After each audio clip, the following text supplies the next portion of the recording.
It's Friday, everyone. What do we do on Fridays here at the Hint Hive? That's right, we smash the patriarchy.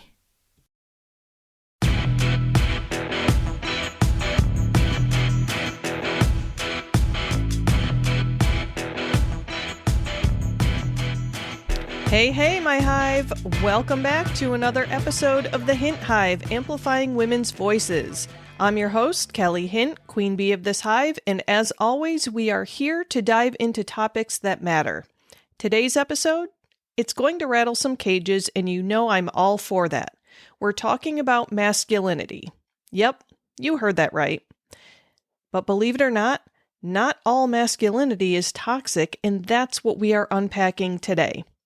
We've heard the phrase toxic masculinity thrown around a lot, and while it's a crucial conversation, we need to take a deeper look. Because guess what? Masculinity itself isn't the enemy. It's the societal expectations and distortions that can be harmful.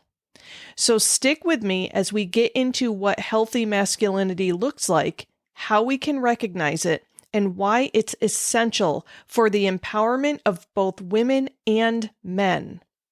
This conversation is not about bashing men. It is about healing the systems that hurt all of us. Ready to dive in? Let's go. All right, let's first start by clearing up a common misconception. When we talk about toxic masculinity, it's easy to assume that all expressions of masculinity are problematic, but that's just simply not true. Toxic masculinity refers to a very narrow and harmful set of behaviors and beliefs, like suppressing emotions, dominance through violence, and devaluing anything perceived as feminine. You know what? Let me just share a list of 10 specific masculine behaviors that are toxic. So the first one, as I mentioned, is suppressing emotions. So when men refuse to express or acknowledge emotions, especially vulnerability, out of fear of seeming weak, that is a toxic behavior. And the next one is aggressive dominance. And this is using either physical or verbal aggression to assert control or even superiority over others, especially in relationships or workplaces. And quite often, aggressive dominance is praised by certain types of people. The next one we have is disdain for anything feminine. So this looks like belittling behaviors, interests, or emotions deemed feminine, which in turn, of course, leads to misogyny and the devaluation of women. And then we've got entitlement to power and control. And this is believing that men inherently deserve leadership or decision-making roles, whether it be in families, relationships, or society. That's why the most powerful people in the world have been men. And then, of course, this is kind of a no-brainer. The next toxic behavior is the sexual objectification of women. So this is when a person views women primarily as sexual objects and reducing their worth to physical appearance or sexual availability. And of course, I need to pause here in the middle of this list and remind everyone that toxic masculinity isn't simply just a behavior that only men can exhibit. I think maybe it was in our last episode where I discussed internalized misogyny. So a lot of women struggle with that. And so women also can be part of the toxic masculinity belief system. So again, I just wanted to highlight that real quick. And I think one of the examples of the sexual objectification of women, we have seen this in two presidential races where both Hillary and Kamala Harris have been criticized for their physical appearance. Cut that out. Like, that's, granted, it's not necessarily objectifying them in a way where people want to have intercourse with them. However, it is still an objectification because it's focusing on their physical appearance, not the policy issues that they believe in, or, you know, the campaign promises, all that. Okay, let's move on. The next toxic masculine behavior is refusing help or support. So this looks like rejecting any kind of assistance or emotional support due to the belief that men should be entirely self-reliant. Guys, you're allowed to ask for help. It's okay. I think one of the stereotypical things that we see is that very binary gender role. Men are refusing to ask for directions where women will ask for directions. That's not necessarily accurate for all genders, right? Like, not everybody fits into that nice, neat little box, but that's just one of the things that kind of popped into my head. The next trait we have is the hyper-competitiveness. And this is where you are prioritizing winning, success, or domination in all areas of life, often to the detriment of cooperation or personal relationships. We all know that person who is super over the top competitive and it drives us crazy. And again, this is not just men that do this. This is a toxic masculine behavior that any gender can engage in. And the next piece here, homophobia or fear of vulnerability. So when somebody has like a lot of discomfort or aggression towards LGBTQ plus people, or fear of being perceived as anything other than manly. This is, again, this goes back to those damn gender roles that are assigned to the binary male and female. Men are, like, according to the patriarchy, men are supposed to be, quote, manly, right? And so if somebody calls a man that awful 3-letter F word that is used to describe usually gay men, it's hugely insulting to a man who has a lot of that toxic masculinity. Let me tell you, as a feminist, I get called a lesbian all the time. As a matter of fact, just recently I posted on my TikTok about getting called a man-hating lesbian. Oh, wait, no, it was something along the lines of a man-hating lesbian whore. And I kind of laughed because I'm like, why is calling me a lesbian an insult? I don't get it. It's not accurate, but it's not insulting to me, because that's saying that somebody who's gay is less than, and I don't like that. Just, I'll correct you on your factual information, but don't think that you're insulting me, whatever. Anyway, moving on. Let's go over the last two here. So this next toxic masculine behavior is emotional and physical intimidation. So this is when somebody is using their size, their voice, or aggression to intimidate others in either personal or professional settings. And then the last piece here, this one gets under my skin personally, dismissing women's experiences.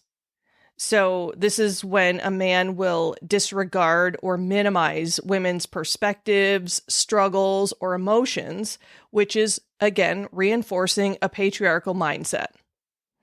And so with this list of these 10 toxic masculine behaviors, it's this rigid, hyper-masculine standard that can be damaging to everyone, especially men themselves. Men are held back from being their true selves because of this BS. But here's the thing. Masculinity in its healthy form is a beautiful and necessary part of the human experience. And yes, I said necessary. As a feminist, I am saying that there are healthy masculine traits that are necessary. And I stand by that. And if anyone wants to fight me, come at me. All right. So now let's move on and talk about what healthy masculinity actually looks like. So, it's about emotional intelligence, men who aren't afraid to be vulnerable, the ones that understand that strength isn't about aggression, but about empathy, resilience, and courage. It's about men who lift others up, especially women, without feeling like they're losing something in the process. So, because I listed 10 toxic behaviors, let me list 10 healthy masculine behaviors, because gotta be fair, right? I was one of those kids who I eyeballed the glass as my mother was pouring like chocolate milk for everyone, and I had to have everything equal. Drove me crazy. And then as a mom, I did the same thing with my kids.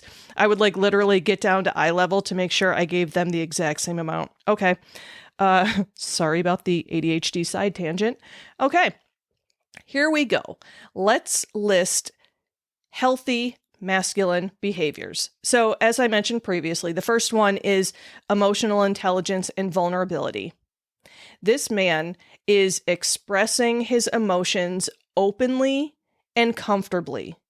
He's acknowledging the importance of vulnerability as a form of strength. It is not a weakness.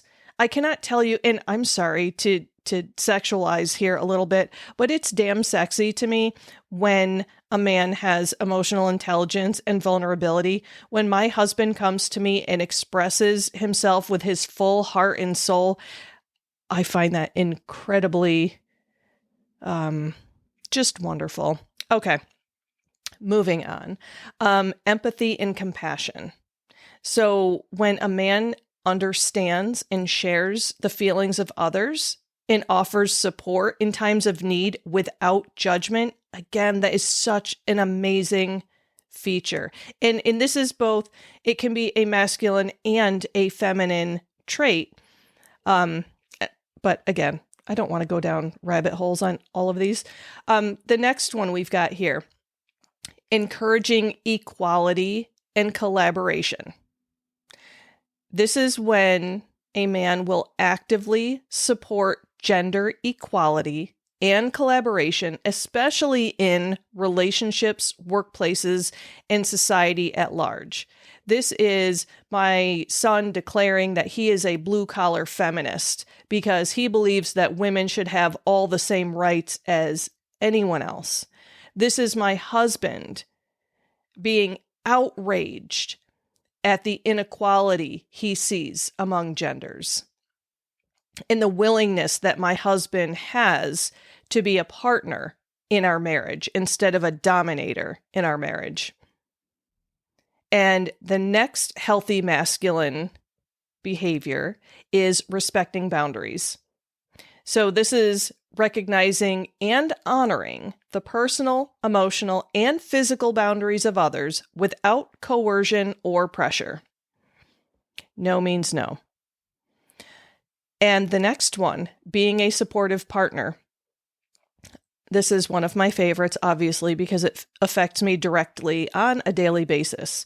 So when a man celebrates and supports the success and autonomy of women, seeing them as equals in relationships and leadership, that is healthy masculine behavior. And I've got to veer again for just a second because I want to celebrate my husband. He had an ultrasound done the other day, and he ended up talking to the tech who did his ultrasound, who was a female, and they got talking about the presidential race or whatever. And my husband was expressing some frustrations with some of the beliefs and all that. And he ended up hyping my podcast to her. He recognizes where my strengths are. And instead of being intimidated by them, he promotes them. He supports them. He encourages them. So, guys, blame my husband for me being a big mouth feminist, okay? Because he, quote, allows me to be. Okay, let me withdraw the sarcastic comment and get back to praising my husband for being amazing. And also, when he and I were talking about the encounter that he had, I said to him, I don't even know if you realize this, but you actually did something wonderful for that tech that day. Imagine how many times that she has been told that she should smile more, or she's, like flirted with, or whatever it is. He provided her with some respite from toxic masculine behavior by engaging in healthy masculine behavior. And that was probably really wonderful for her to experience too, because she had a moment of safety where she didn't have to be on guard, because she recognized in the moment that she was with somebody who was safe to be herself around. And I think that's a gift. Guys, that is a gift that you can give to women. You can be masculine in that you are giving safety, emotional safety to women. That is huge for us. When we feel like we can be ourselves and we don't have to be on guard, it's amazing. Okay, moving on. The next healthy masculine behavior we have is promoting healthy communication. This is when a man feels comfortable enough to engage in open, honest, and respectful conversations with others, especially in resolving conflicts without aggression. So instead of punching someone in the face, they're having a conversation. And the next one we've got here is valuing emotional connections. So this is when they feel comfortable enough to build and nurture deep and meaningful relationships that are based on trust, mutual respect, and emotional support. And then, of course, embracing non-traditional gender roles.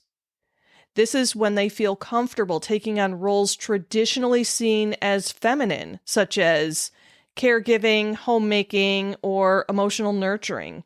This is being okay with a woman in their heterosexual relationship earning more, for example, having a higher, a more prestigious position than they have. And then next we have championing inclusivity and diversity. And again, I'm sorry that I keep talking about my husband here, but I've been so amazed by watching his transformation from being the silent type to being very overtly supportive instead of just, he's never been an active racist or anything like that, but now he will speak out against racism instead of just being quiet and listening to it to avoid confrontation. So in this healthy masculine behavior, we have men who are actively working to break down harmful stereotypes and to support diverse perspectives and to stand up for marginalized groups. And that's what I'm talking about. And a lot of this, actually, both my husband and myself changed a lot after we watched George Floyd being murdered on national TV.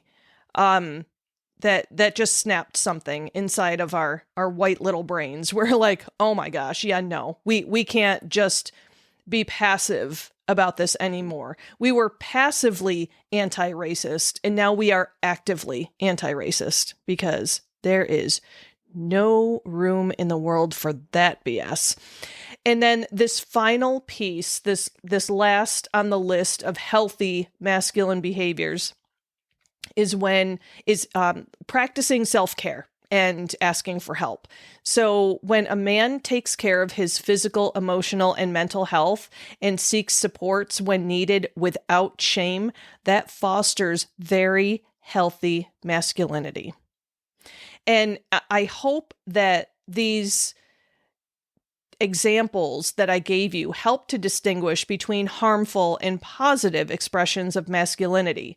Because when we get a better grasp on this, what is harmful and what is positive, it helps to clarify that masculinity in itself is not the issue, but by how it's shaped by societal pressures. And before you think I'm romanticizing this idea, I want to say that healthy masculinity exists. I've seen it. I've shared examples that I've seen within my own family structure, and you have probably seen it too. And when we recognize and celebrate these examples, we start to dismantle toxic ideas and make space for healthy, empowered versions of masculinity that we all need in our lives.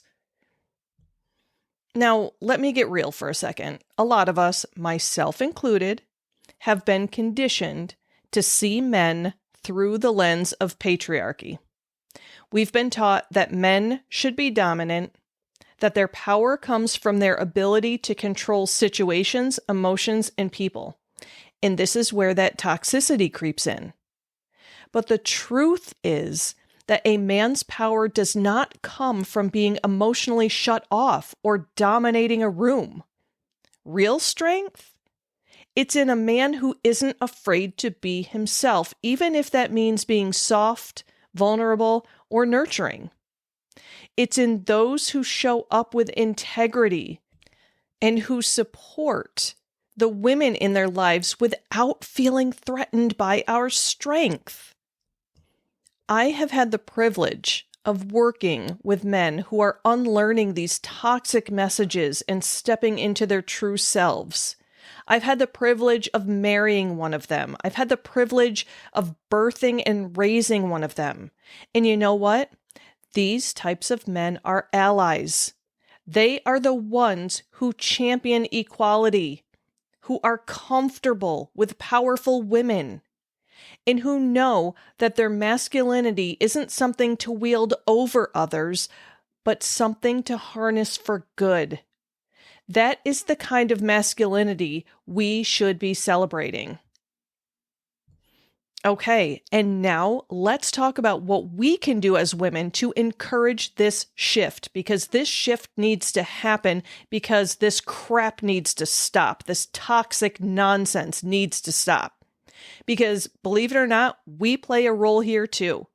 First, we need to stop assuming that all men are a certain way. We don't like it when they do that to us, so let's stop doing that to them. And I know, there's a lot of history, a lot of pain, and a lot of justified anger out there. But when we assume the worst in all men, we reinforce the toxic culture that we are trying to dismantle. We're all in this together, and that means working with the men who are ready to show up differently. Now, of course, there's a caveat here. Ladies, I am not saying to let your guard down. I'm not saying to trust everyone. We've still got to keep ourselves safe because there are toxic men out there. However, what I'm asking you to do is to start critically evaluating the male relationships in your lives, giving men an opportunity, even if it's at arm's length, to prove that they are different, to prove that they are not the toxic people. So how then, as women, do we support healthy masculinity? Honestly, it just starts with encouraging vulnerability and emotional expression in the men all around us, whether it's our partners, sons, brothers, friends. Give them space to be open, to feel, and to break down those walls that society has built for them. And when they do, don't shame them for it. Let's be the ones who say, yes, it's okay to cry, to be unsure, to ask for help. Let's redefine what it means to be strong. And also, let's talk about what healthy masculinity feels like for us as women. When we're around men who embody it, we feel safe. Emotionally, physically, and intellectually. We feel seen and heard. We can be our full, unapologetic selves without the need to shrink or dim our light or be defensive. These are the men who celebrate our success, who listen when we speak, and who stand beside us in the fight for equality, just like my husband and just like my son. Healthy masculinity isn't about saving us. It's about partnering with us as women. And when men embrace that, the whole dynamic shifts. We get to create a new paradigm where both feminine and masculine energies are celebrated, respected, and balanced. That, my friends, is the world that we are working towards. So, where does that leave us today? Well, it leaves us with a challenge to look at the men in our lives with fresh eyes and to nurture the healthy masculinity that we want to see. It leaves us with a responsibility to not just call out toxic behaviors, but to celebrate and encourage the positive ones. This is not about excusing the damage that toxic masculinity has done. It is about building something better together. And here's my challenge to the men listening. Take a breath, step back. How are you showing up? How are you defining your masculinity? And how can you make it something that lifts everyone up? Be the man who embraces his full humanity, the man who knows that real strength comes from love, empathy, and connection. And to the women listening, let's hold space for these conversations. Let's continue pushing back against the toxic, but let's also create space for the healthy masculinity that we know is out there. We know it, we've seen it, we've felt it, and we have flourished because of it. We are not here to fight against men. We are here to rise together. And guys, I'm sorry, if you are not here to rise with us, we will rise without you. End of discussion.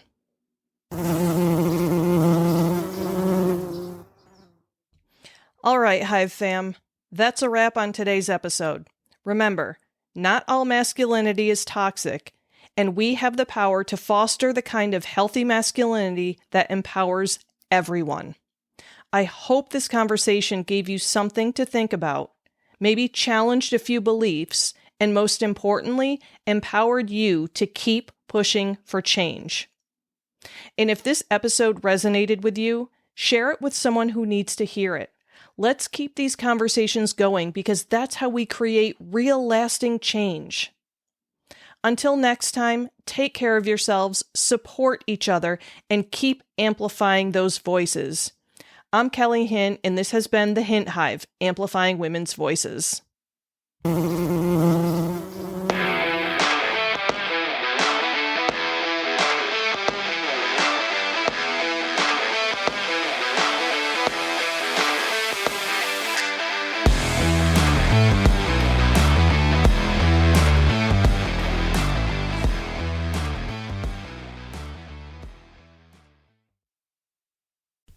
This podcast is powered by Kelly Hint Empowerment Coaching, as well as Kelly M. Hint LMHC and The Cranky Counselor.